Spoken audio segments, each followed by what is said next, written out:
नमस्कार दोस्तों, मैं विशाल कुमार बैठा बात करूंगा आज बिहार में हो रहे उपचुनाव और 2025 के लिए पार्टियों का क्या तैयारियां हैं, कैसे चुनाव लड़ा रही हैं पार्टियां, किस बेस पे लड़ा रही हैं पार्टियां चुनाव, इस पे थोड़ा जोर देंगे आज और बात करेंगे। क्योंकि मैं जिस डिस्ट्रिक्ट से आता हूं और जिस असेंबली से आता हूं उसमें काफी चीजें देखने को मिलेंगी और उसी पे बात करेंगे। क्योंकि पहले अपना घर सही करना होता है, उसके बाद से कहीं और जाना होता है। और मैं गोपालगंज डिस्ट्रिक्ट से बिलोंग करता हूँ और कुचायकोट मेरा असेंबली पॉइंट है। क्षेत्र संख्या 102 है, मेरा विधानसभा क्षेत्र संख्या 102 है। कुचायकोट क्षेत्रफल की दृष्टि से देखा जाए तो लगभग 473 वर्ग किलोमीटर में फैला कुचायकोट, लगभग इसमें 2,80,000 वोटर्स शामिल हैं, जो कि हर असेंबली में 2,80,000 से ज्यादा ही वोटर्स वोट के लिए आते हैं, वोट करते हैं, अपने प्रतिनिधित्व चुनने का उनके पास अधिकार है। लेकिन इस अधिकार को देखा जाए तो पार्टियों ने कितना अधिकार अपने वोटर्सों के लिए दे रखा है, इसमें काफी कैटेगराइज किया जा सकता है। क्योंकि डिफरेंट पार्टियां हैं और पार्टियों के बेस पे चुनाव लड़ा जा रहा है अभी, और पार्टियां अपनी अपनी जाति समुदाय के तौर पे फेस वैल्यू दिखा के चुनाव लड़ती है कि मैं यादव हूं तो यादव कम्युनिटी मेरे साथ रहेगी, मुस्लिम कम्युनिटी मेरे साथ रहेगी। बात कर रहा हूं मैं आरजेडी की। मैं कुचायकोट विधानसभा क्षेत्र संख्या 102 से 2008 से अभी देख रहा हूँ, एक भी यादव को कभी टिकट नहीं मिला। आरजेडी बोलती है कि हम यादव का पार्टी हूँ। मैं यादवों के लिए काम करता हूँ बिहार में, मुस्लिमों के लिए काम करता हूँ। कितने मुस्लिम क्षेत्र संख्या 102 से चुनाव लड़े अभी तक? चुनाव जीतना और हारना बात ही छोड़ दीजिए, चुनाव कितनों ने लड़ा, कितनों ने यादवों ने चुनाव लड़ा, कितने दलितों ने चुनाव लड़ा? एक भी नहीं। क्योंकि हाँ, पार्टियां गठबंधन में रहती है तो उनकी सीट आती नहीं। लेकिन जिस बेस पे आप लोग बात करते हो कि जाति समुदाय के चुनाव होंगे, हर जाति की प्रतिनिधित्व होगी, कुचायकोट में तो कभी नहीं देखने को मिला। 2008 से अभी तक देखने को नहीं मिला। ऐसा क्यों? क्या एक ही जाति काबिल है? क्या एक ही व्यक्ति काबिल है? जाति तो छोड़ दीजिए, क्या एक ही व्यक्ति काबिल है उस जाति में? हाँ, मैं बात कर रहा हूं एक ही व्यक्ति की, जो कि 2008 से अभी तक लगातार चुनाव जीतते आए हैं, अमरेंद्र कुमार पांडे, पप्पू पांडे जी की। अच्छी उन्होंने उनके जो भी कार्यशैली रहा हो उसके बेस पे लोग चुनाव जिताते हैं, या जो भी उनकी शैली रहा हो। क्योंकि चुनाव जीतना आसान बात नहीं होता है। उन्होंने साबित किया है कि 2008 से अभी तक मतलब चुनाव काफी अच्छी मार्जिन से चुनाव जीतते आए हैं। और इस बार भी 2025 के चुनाव में देखते हैं पार्टी किसको तय करती है, किसको चुनाव लड़ाती है वहां से। लेकिन जाति के लिहाज से देखा जाए तो बिहार में चुनाव हो ही नहीं रहा है। वो बस मंच पे आके कहने के लिए होती है कि मैं चुनाव लड़ा रहा हूं, मैं इस जाति के लिए, इस जाति का समुदाय को लेकर चल रहा हूं, आगे बढ़ रहा हूं। ऐसा है ही नहीं। क्योंकि आप देख लीजिए, हर एक विधानसभा में, एक विधानसभा की बात कर रहा हूँ, ऐसे ऐसे करके मैं अगले किसी और विधानसभा की बात करूँ ना, तो कहीं ना कहीं चीजें मिल जाएंगी, चीजें एक दूसरे से रिलेट कर पाएंगे आप। और मैं कुचायकोट की बात कर रहा हूँ, आप 2008 से अभी तक जो देखेंगे ना, तो एक ही व्यक्ति और एक ही समुदाय के द्वारा प्रतिनिधित्व में आना, और प्रतिद्वंदी जो भी उनके अगेंस्ट में चुनाव लड़ते हैं, जो भी विनिंग पार्टी होती है, उनके प्रतिद्वंदी भी सेम कैटेगरी से चुनाव लड़ते हैं, सेम कैटेगरी के होते हैं। कहाँ का न्याय है?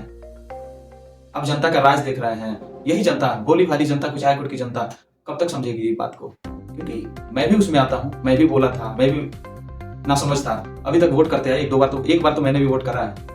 लेकिन अगली बार, इस बार तो परिवर्तन की तरफ बदलना पड़ेगा। हर जनता को, हर युवा को, हर व्यक्ति को सोचना पड़ेगा कि चुनाव में किनकी भागीदारी होनी चाहिए। जातियों के हिसाब से देखा जाए ना, तो जिन जातियों का प्रतिनिधित्व अभी तक आते रहा है 2008 से अभी तक, उनकी परसेंटेज देखा जाए ना, 10 से 15% है उनकी अवेलेबिलिटी। फिर भी प्रतिनिधित्व में जो 40 से 50% के बीच में है, 30 से 40% के, 20%, 25% के बीच में है, उनके प्रतिनिधित्व 0% देखा गया, पूरा 0% देखा गया अभी तक। बात उस पर करेंगे कि अगर जो प्रतिनिधित्व करने का श्रेय काबिलियत पे है, तो क्या एक ही जाति को काबिलियत है? क्या एक ही व्यक्ति को काबिलियत है पार्टी को चलाने के लिए, उस एरिया को देखने के लिए? ऐसा है तो थोड़ा कमेंट करके मेरे वीडियो के नीचे बताएं कि हाँ, नहीं, एक ही आदमी काबिल है इस क्षेत्र को चलाने के लिए। चलिए बात करते हैं पार्टियों पे। पार्टी भी कैसे सेलेक्ट कर रही है? पार्टी लोगों को मूर्ख बना रही है कि मैं सभी जाति को लेकर चलता हूँ, समग्र विकास करता हूँ, सबका साथ सबका विकास। एनडीए पार्टी, बीजेपी का नारा है। कई दलित को नेता बना दिया अभी तक कुचायकोट असेंबली से। आपका भी जदयू आप ही का पार्टी है, एनडीए से लड़ती है चुनाव, तो आपको सीधा टारगेट है। कितने यादव, कितने दलित, कितने मुसहर, कितने धोबी, कितने चमार, कितने दुसाध। मैं जाति से बात ही नहीं करता हूं, लेकिन आप लोगों ने बोलने पर मजबूर कर दिया है। क्योंकि मैं एक सनातनी, एक हिंदू हूं, इतना ही मानता हूं मैं। कितने मुसलमान को अपने वहां पे टिकट दे दिया? 0।